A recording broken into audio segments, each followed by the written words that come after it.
আসসালাতু আসসালামু আলা রাসূলিল্লাহ আম্মা বাদ। আজকের বিষয় খুবই গুরুত্বপূর্ণ। যদি কোনো মেয়ে মারা যায়, তার যদি সন্তান থাকে, মেয়ের সন্তান আছে এবং ওই মেয়ের স্বামী আছে, তাহলে স্বামী কত অংশ পাবে তার স্ত্রী থেকে?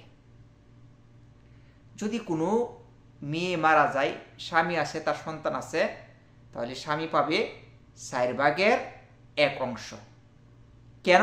কি কারণে 4/1 অংশ পাবে? অর্ধেক সম্পত্তি পাবে না কেন?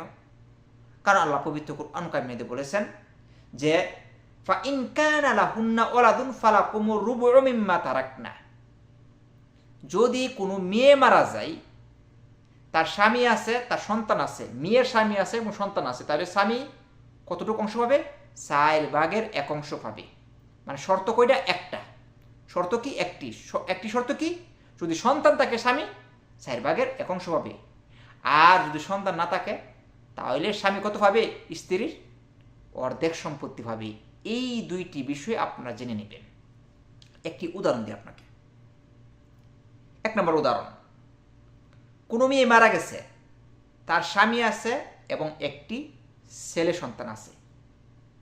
তাহলে এখানে স্বামী কত অংশ পাবে?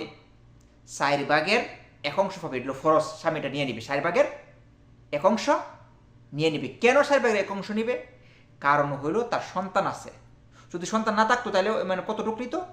অর্ধেক সম্পত্তি নিত। আর বাকিরা কি? বাকি ওয়ারিশগণ এই বাকি সম্পত্তি নিত।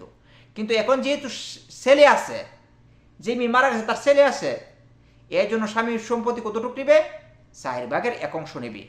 আর বাকি সম্পত্তি ছেলে নিবে। এটা হলো ছেলে কি মানে ফারাইল ওয়ারিস। ফারাইল মানে মেইন ওয়ারিস কি? ছেলে। আচ্ছা, আরেকটি উদাহরণ দিই আপনাদেরকে, আরও আপনাদের ক্লিয়ার হবে। ধরেন কোনো মেয়ে মারা গেছে, তার কে আছে? তার স্বামী আছে এবং ওই মেয়ের ছেলের ছেলে এবং ছেলের মেয়ে আছে। মনে রাখবেন, যেই মেয়েটি মারা গেছে এই মেয়ের কে আছে? ছেলের ছেলে আছে, মানে ওই মেয়ের নাতি আছে এবং নাতনি আছে। তাহলে এই সম্পত্তি কিভাবে ভাগ করতে হবে?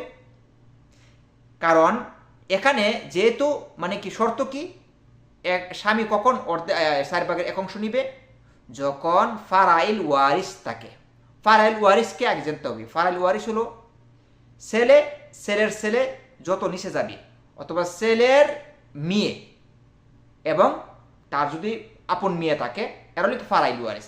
এই ফারাইল ওয়ারিস থাকলে কত নিবে স্বামী? 4/1 অংশ নিবে। আর বাকি সম্পত্তি ফারাইল ওয়ারিসকে বন্টন করে দিতে হবে। যেমন এখানে স্বামী কত অংশ নিবে? স্বামী আছে, ছেলের ছেলে আছে এবং ছেলের মেয়ে আছে। মেয়ে মারা মানে মেয়েটি মারা গেছে, তাহলে স্বামী 4/1 অংশ নিবে যেহেতু ফারাইল ওয়ারিস আছে। আর ছেলের একটি ছেলে সমান কি দুটি মেয়ে, তাহলে ছেলে নেবে কি 2 বন্ডক আর মেয়ে নেবে কি 1 বন্ডক। সর্বমোট হলো কি 4 বন্ডক। 4 থেকে স্বামী কত নিবে? 1 বন্ডক নিবে। আর ছেলের ছেলে নিবে 2 বন্ডক আর মেয়ে নিবে 1 বন্ডক। সর্বমোট 4 বন্ডক। এভাবে কি ফারাইজের মাসালা আপনার এটা বর্ণন করতে হবে। আল্লাহু আলাম।